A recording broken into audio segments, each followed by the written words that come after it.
Alright guys, so click on this video and I think you know what the topic's about. To be honest, I was a little bit hesitant to talk about this, just because I think topics like this, anxiety, depression, for some reason, I feel like if you put it out there, social media, people say you're just trying to get attention, that people are too soft or whatever.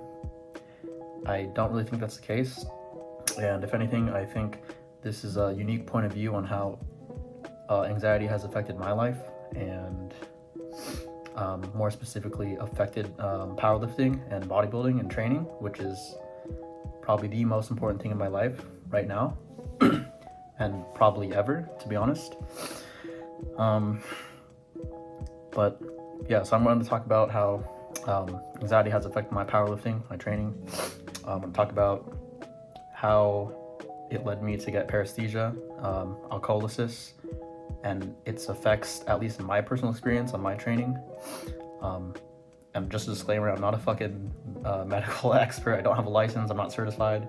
Nothing in training either. This is just all from my personal experience and what the doctors had told me when I found out this was the issue. And also, another part of the video, I think I'm going to switch to sumo deadlifting, so stay tuned for that if you're interested. I have an explanation on why I think sumo is better for me in the long run.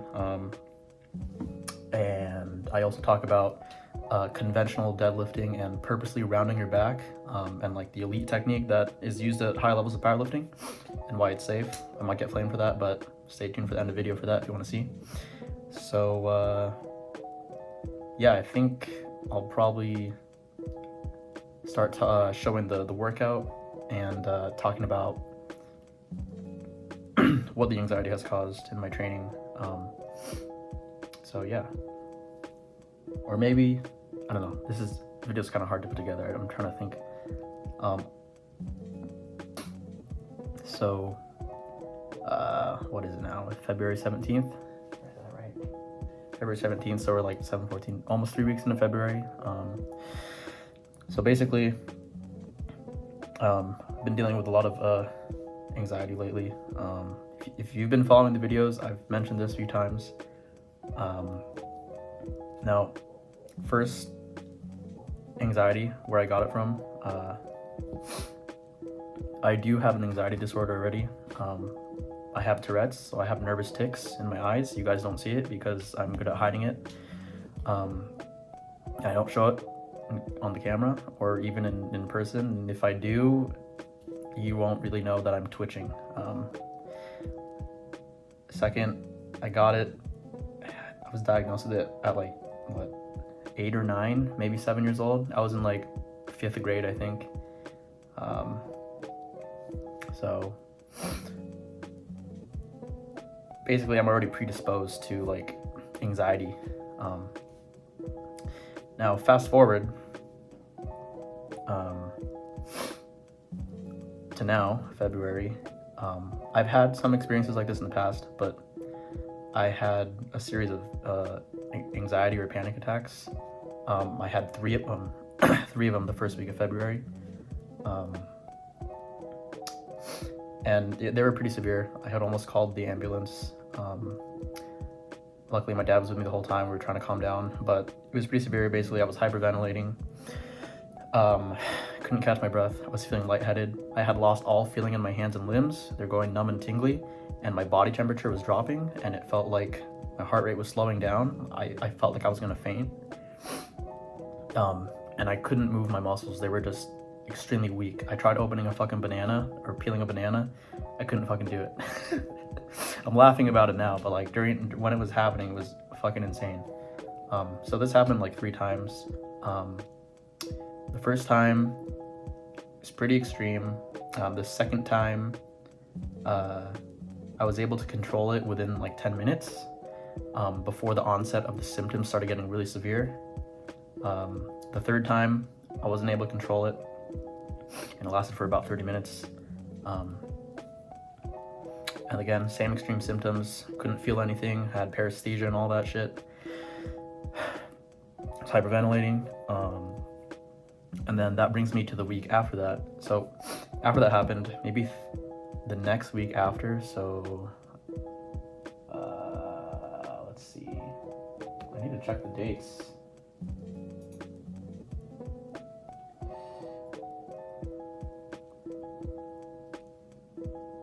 So on the 6th of February, I start feeling, I don't even think I'm anxious. I don't even feel like I'm anxious, right? I'm not having an anxiety attack. I start feeling that paraestesia again, like my hands and my feet, they feel numb and tingly, and I couldn't feel anything. And I have actually had this experience before, multiple times. 2 years ago, 2020, I had a high stress period. It was with my old job. And prior to that, in 2018, 2019, I had another experience like this with the paraestesia.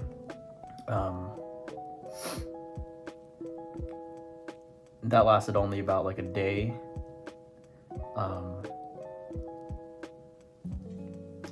And the episode I had in 2019, what did I say, 2019? No, 2020, when I was having some high stress for my job, my old job. It only lasted like about a day. So I honestly completely wrote those experiences off. I was like, okay, whatever, something's just weird, not happening again. But now fast forward to now, after the anxiety attacks, a week after the anxiety attacks, I start feeling it. For one day, I'm like, okay, it's gonna go away again, because I felt like this has happened before. It's like, whatever. I'm not feeling any pain. Nothing feels wrong with me. My heart rate seems fine. I don't feel like I'm gonna die. But I still have that numbing sensation and that tingliness where I can't feel anything. Fast forward to Tuesday, still there. I'm like, okay, whatever, nothing's going wrong. It's not getting worse. Fast forward to Wednesday and Thursday and Friday, it gets worse. Like ultimate numbing, like I can't feel shit. If I touch something, it feels like almost like you're being shocked, like by one of those toy pens constantly. As you, like when you were a kid, you play with a little toy pen and you touch it and it like shocks you. So that happens, but I don't feel distressed, still not in any pain. But at this point I'm thinking like, okay, hang on, something's not right. Do I either have like high blood pressure or something? Maybe diabetes? I start researching shit, like I think it's called like, I don't know how to pronounce it, Guillain-Barré or Julian-Barré. It's like some degenerative nerve syndrome or something like that, where like basically your nerves break down or something like that. So I'm thinking like, holy shit, do I have like nerve damage or something going on?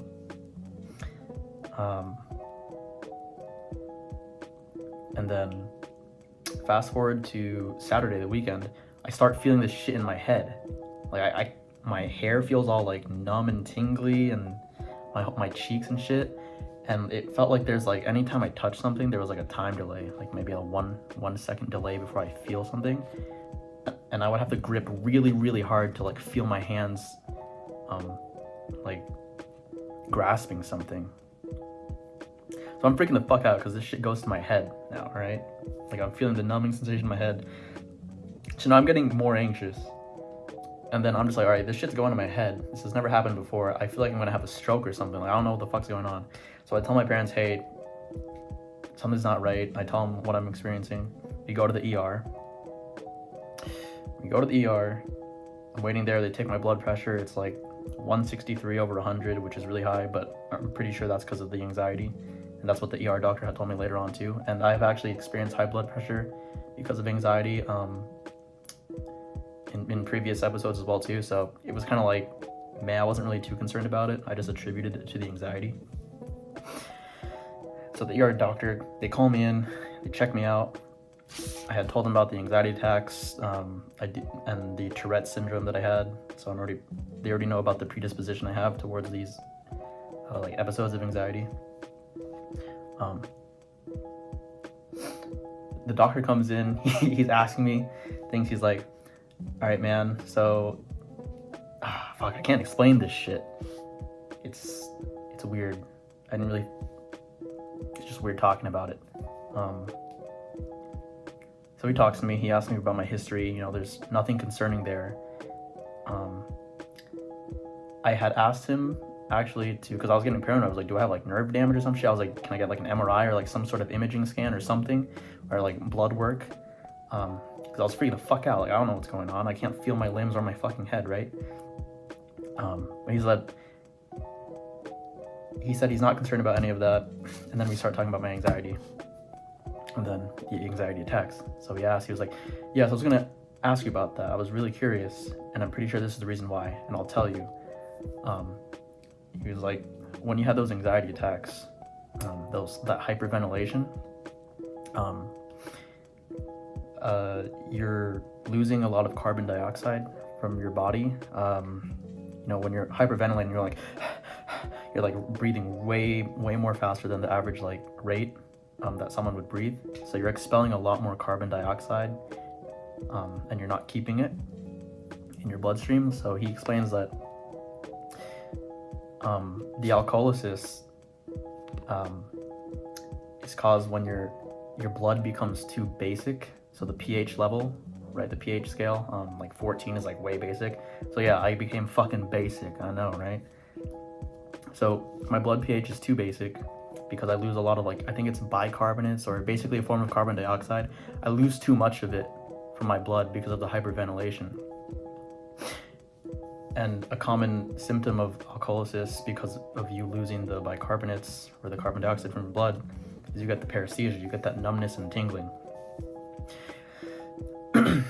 And then he also goes to say, like, you know, you may have not had the panic attacks where you were hyperventilating and felt the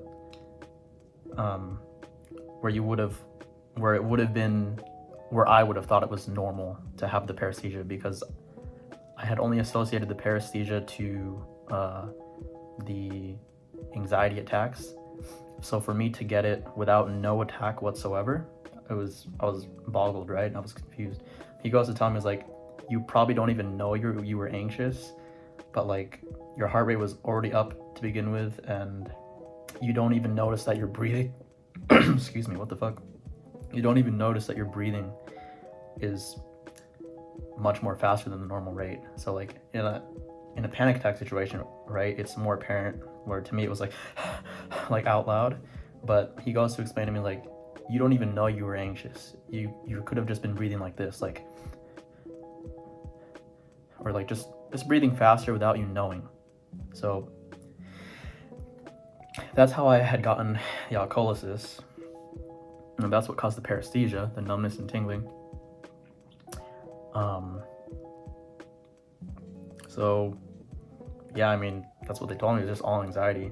So I had gotten blood work done yesterday. I'm meeting with my doctor next week just to make sure everything's safe, because I just gotta make sure, man, like, our family has a history of diabetes and high blood pressure and stuff like that, so I just want to make sure, like, there's nothing wrong with my blood, and it was actually just like the pH levels and alkalosis, which I'm pretty sure it is, but I'm just trying to be safe.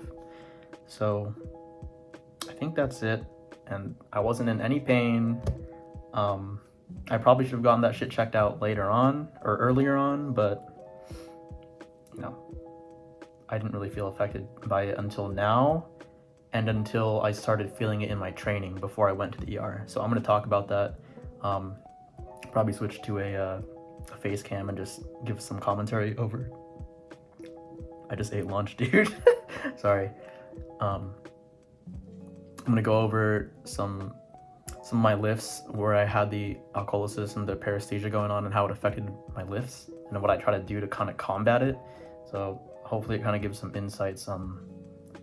Maybe some of you had dealt with this before, I don't know, but I thought it'd be a unique perspective, because I don't think I've seen any like lifters talk about anxiety or depression like this, in terms of how it affects like the feeling of training,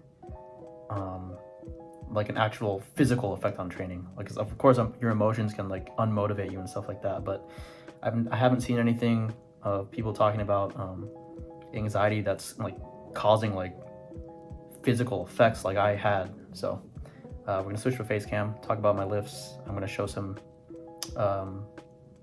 squat progress, some deadlift progress, and then talk about the sumo switch that I'm gonna be doing for this training block. And that'll be it. So yeah, thanks. Bam. All right, so we'll talk about, oh shit. I'm gonna talk about how the Paraestesia, the Alkalosis, the anxiety has been affecting my training. So it's really weird when you can't feel your limbs. I mean, that's it. You can't feel shit. So I mean, especially in powerlifting and these heavy weights, like to me, it's pretty important to feel a connection to the barbell. If you can't perfectly feel, you know, the weight and like how it's moving, it just makes it that much more harder. Like this, what is this? This is 325. Yeah, that's 325 for 3.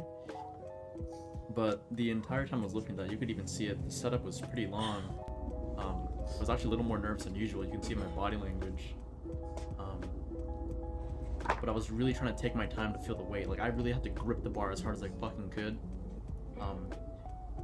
And I really had to slow down, you know, steady hands, take the movement slow, and make sure that I was kind of guessing how much force I was outputting until I felt the bar move, because it felt like, I had mentioned it earlier, but it felt like there was a bit of a lag before I felt my body moving and like my force output, I guess you could say.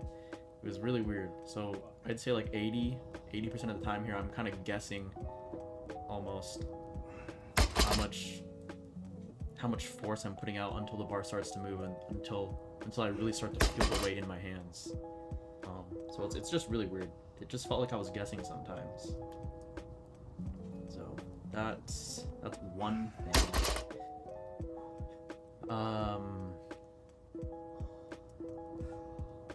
Another thing is, this is really important too, especially for powerlifting.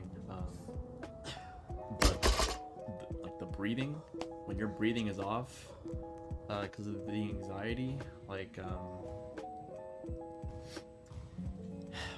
it's important for powerlifting, right? To get a big breath in so you can brace. You know, we have to use the Valsalva maneuver to keep our structure rigid so we can brace, and that way we can transfer power, you know, really efficiently into the bar, into the movement, to get the weight up. But a lot of times when I'm anxious and I'm lifting, sometimes my breathing feels like this. Instead of me getting a full breath of air in like this, and that feels really good, sometimes it feels like I'm being constricted, or the breath is being stopped like this. Like it almost feels like 3/4 of the way, and sometimes I feel like I can't get a good deep breath in. So that really doesn't let you brace effectively sometimes, because you need a big breath of air to brace effectively in Valsalva maneuver.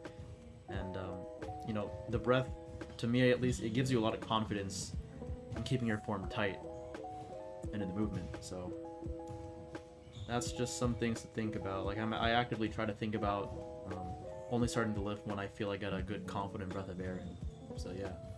Also, this is 300 at 1. That was pretty good, because I kind of paused there for like a second or a half in the hole. But yeah, I just had to flex that.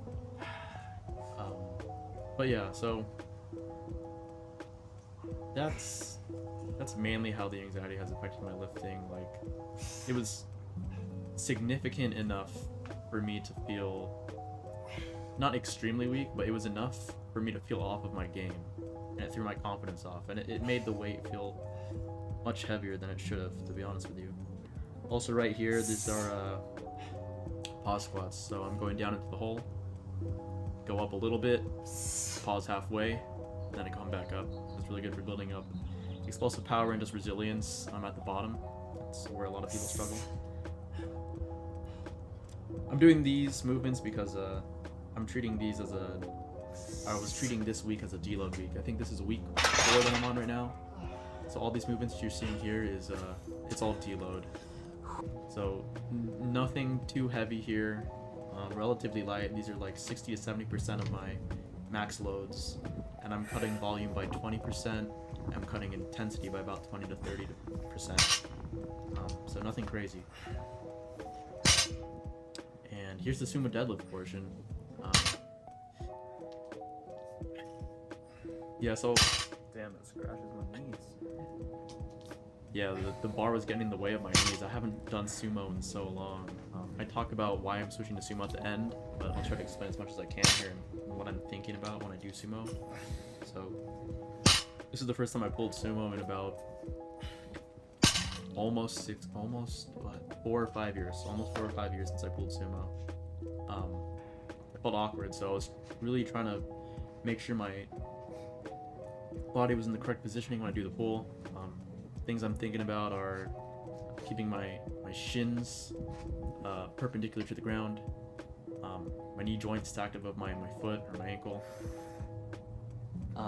And it's just like the conventional. The conventional in sumo it's the same sort of movement. It's just a hip hinge movement. So you want to think about driving your hips forward and keeping the bar close to your body at all times. If you really listen closely, you'll hear that the bar is, because there's an aggressive neural on the bar, it's scraping cotton off of my fucking socks. Like, I'm literally dragging the bar into my fucking body as I'm thinking about this. One thing that maybe it's not an issue now, or maybe I just don't know because the weight isn't really heavy here, but you'll notice my grip width. It's there's a camera here. My arms aren't perfectly straight from my shoulder down into the bar. They're kind of out. It's about like 1.5 to 2 inches further out wider than I would have liked it. And that's because I need to get the knurling to just get a little bit more grip on the bar. So a wider grip is going to make the range of motion a little longer. So it's going to make the lift a little harder. Versus if you had your arms perfectly straight, it makes the range of motion shorter. So there's a little bit of a trade-off here. I mean, to me it's not much, especially considering how good sumo felt. But it's just one thing to consider as we try to optimize the lift, I guess. I mean, I'm also not using straps, I'm not using chalk. But the weight it's not really that heavy. I think this is like 275 right here. I work up to 300 on a deload here. So I don't know, maybe once the weight starts to reach like a true 1 rep, like maybe close to 85 to 90%, I'd consider using chalk, but so far the knurl is fine. So I don't even think I'll really consider using anything else but chalk. I don't want to use straps because I really want to strengthen my grip strength. If I was lifting in competition, maybe, but even straps, they're not even legal in like IPF competition. So if I ever want to compete at like an IPF is pretty strict. I think it's one of the strict ones. I don't want to, be training with straps if I ever want to compete, because I actually am considering competing sometime once I get my numbers even higher. I'm not comfortable with my numbers to compete yet, but yeah, that's just one thing to consider. So not using that because sometimes it's illegal in competition. So you just got to make sure. It depends on what your goals are, your training methods, and if you're competing, I guess. But yeah. Oh, one thing I forgot to mention. Fuck, should I switch to sumo? Holy shit. Yeah, that was 300 by 1. And yeah, I was surprised how that pull felt. That was super smooth, and I talk about it at the end of the video again. And why I switch, or will be switching. And here, I think this is 275. I do this for 4 sets of 6, so nothing crazy. But yeah, I mean, what was I gonna say? Yeah, one thing I forgot to mention. This at this time of when this is filmed, I don't have any symptoms of alkalosis or the paraestesia anymore. So I can feel everything fine, so that's great. Everything feels smooth. I can feel a good mind-muscle connection. I can feel everything. So yeah, I mean, I don't know. It definitely did have some influence on how easy the lifts felt, but I don't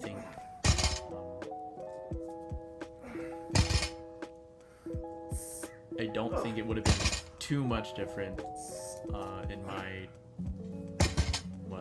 deciding factor on switching to sumo. Like even if I lifted with the alkalosis, I still think the sumo would have felt this good. So yeah, I think it's easier to see here too. The group that I was talking about. It looks almost like a triangle. My arms are kind of out instead of straight down directly below my shoulders. So, but yeah, I think there's an earlier video of me on this channel. Conventional deadlifting 275. And Why? Yeah, I ripped a callus again. Yeah, there's a video of me conventional deadlifting 275 for about the same amount of reps, the rep schema and set schema. I think it was like 5x5 or a 4x5. But it's generally the same volume. And those felt way more tired compared to this. I don't know if it's because I gained strength, because it has been a month, but one thing's for sure is I would have felt it a lot more and been more fatigued versus 4 weeks ago or 6 weeks ago, was it? I think I did that video before I started this block. So yeah. To be honest, sumo felt faster than I thought, and actually smoother than my conventional deadlifts at that weight. That was what, 300 on a sumo pull, and if I'm just trying to compare how it feels like to a conventional at 300 for me,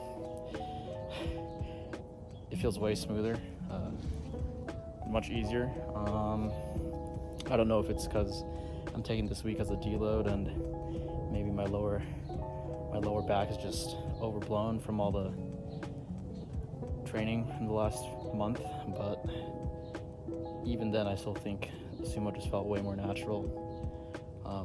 Another thing too is today I pulled with a mixed grip, except I pulled with each arm, do it like this. I pulled like this instead of this. Usually when I pulled conventional, I pulled like this, but today I pulled like this just because I want to start using that, because over the last 6 years I haven't changed the hands that have been switched over and under. So I did notice that my left side a bit more stronger than my right, so there's a muscular imbalance.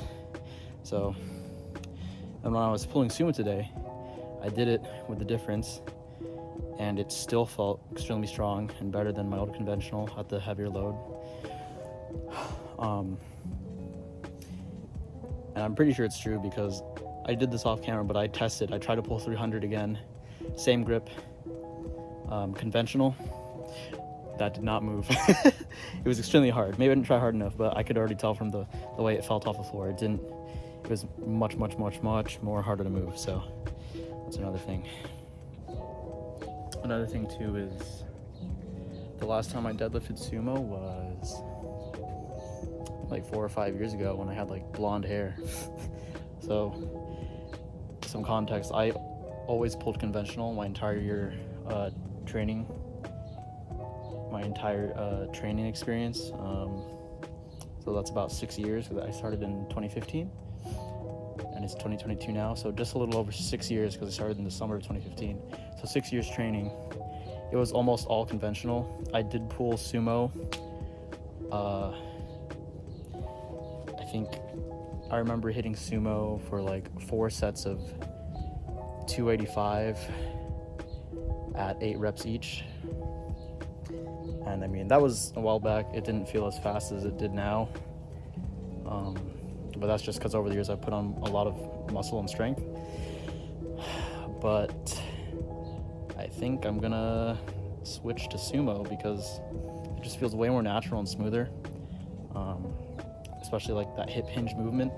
And I think over the years, just doing conventional, a lot of my musculature is in my lower back. So when I do pull conventional, I mean, Of course, you're going to feel it in your lower back more, but sometimes I feel like it takes over. So I can really feel the hip hinge movement of the deadlift better for the sumo. And I think it's better just to train the different pull, just so it builds like the muscle in a different way. So maybe I'll get some more mass on my legs that way. I can definitely feel my quads more and my glutes more. And also it keeps your back a little more upright. One thing, like when you're pulling conventional, you're at such a like in a more of an acute angle on a conventional. So it's just really hard to keep your spine straight, even with bracing really hard, for me at least. And I have noticed under heavier loads, like, I mean, the risk of lumbar flexion is just too much. And actually, like the last whole year, I was thinking about changing my conventional lift, my technique to involve intentional back rounding. Now, people are gonna call me out for this, but contrary to popular belief, it's still safe. You can safely do it, but it's a pretty advanced technique. I mean, the elite powerlifters do it. You'll see it all the time in competition. But maybe I can demonstrate. In my hands, my lower back angle, the hip hinge angle here, it's way more far forward in front of the bar versus sumo, where it's kind of directly above the bar, where you can kind of just feels like standing up almost. Conventional, since your weight is so much more forward in front of the bar and your hips are back here, sure, the moment arm of your hips to the bar is further, so it'll be faster off the floor, but there's a lot more force on your lower back, just because it's further out. So there's a lot more torque on your lower back. So under heavier loads, it's just that much more harder. So the technique that people do is they'll intentionally round their back. So what they'll do is they'll start here. Most people like to round their upper back, or like their thoracic back, maybe the mid back, if I'm saying that right, if my term's right. But they'll go like this. Instead of this neutral spine here, instead of doing that, they'll round their back, kind of like that. Shoulders forward a little bit, rounded back. And what that allows is your hips to be closer to the bar. So versus like this, okay, I'm neutral spine, hips are further back. If I round my back, my hips are closer to the bar. What that enables you to do, you got more leg drive from your quads and your glutes, less torque and force on your lower back. And then it also shortens the range of motion a little bit. So then it's much easier to generate force, and it's a shorter range of motion, so the lift it's easier. Now, people think that by rounding your back, you're gonna get a subluxated disc. Of course, back rounding is bad, unless you know the advanced technique. It's like you can do it properly and safely versus doing it incorrectly. So like what people will do incorrectly when they do it is, what you're probably used to seeing is straight back, they pull, and then from a neutral spine, now they're entering lumbar flexion. That's bad. What the technique is at the higher levels, when you're used to it, you start with a rounded back. You start with a flexed back like that. So your back rounding, it's not gonna get any more rounder than this. It's gonna become more neutral. It's not like it's a neutral spine and then you go into the lumbar flexion or your back rounds. That's the bad part. So if you do it right, you start with a rounded back, your technique's proper, everything's tight, it's still rigid, you're still bracing, nothing else is happening, nothing else is moving in your back. And then you finish the hinge. So I think I kind of rushed that explanation a bit. But basically, like I said, you're starting in a tight position, everything's safe, you're being rigid, you're bracing properly, so nothing's moving. Your back isn't going to move into a more flexed position, a more, what's the term? compromised position. So it's totally safe. Tons of elite powerlifters do it. There's an elite powerlifter, I think based in Canada, who does it. He was on Omar Isof's channel. He talks about this too, and I mean other lifters talk about it too. I think his name was Jeremy something, but he's like a pro powerlifter, lifts tons of weights with that specific technique perfectly fine. So I did consider switching my conventional technique to do that. I was considering it over the last year, but I just don't have the confidence to do it. I'm just too paranoid that I feel like something might happen, and I feel like I'm not doing a competition, or I'm not competing in like high levels, so I feel like just to be extremely safe, I don't want to do it. Not right now, at least. Maybe I'll switch back to it. But I think for now we'll do sumo, especially with these numbers going up, and it'll just give me a lot more confidence on the bar if I don't have to worry about that, because that's always been a crux of me doing conventional too. It's like I always think about keeping my spine neutral, and I'm always scared that something's gonna happen. I've never had injuries pulling conventional or anything, but I do feel my lower back taking the brunt of the work, which is not what I want to do. And there have been a few times where my form has entered a compromised state of like lumbar flexion, not being tight enough and all that on conventional at like higher loads. So I think just based off how sumo felt today and comparing it to my conventional pulls, I think I'm gonna finish the training block with sumo, and then I don't want to entirely ditch conventional completely, but I'm gonna work that into my normal training after the block's over.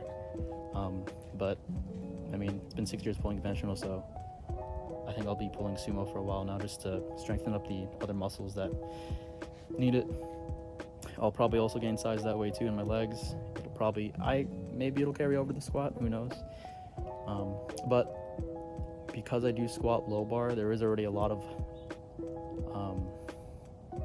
fatigue in my lower back already while pulling conventional, so sumo will also help alleviate that, so it might be better. So we'll see. I think it's just time to change and see how it goes for my lifting, because I've never really seriously trained the sumo pull, so I mean, who knows, it probably is actually better for me. I think with my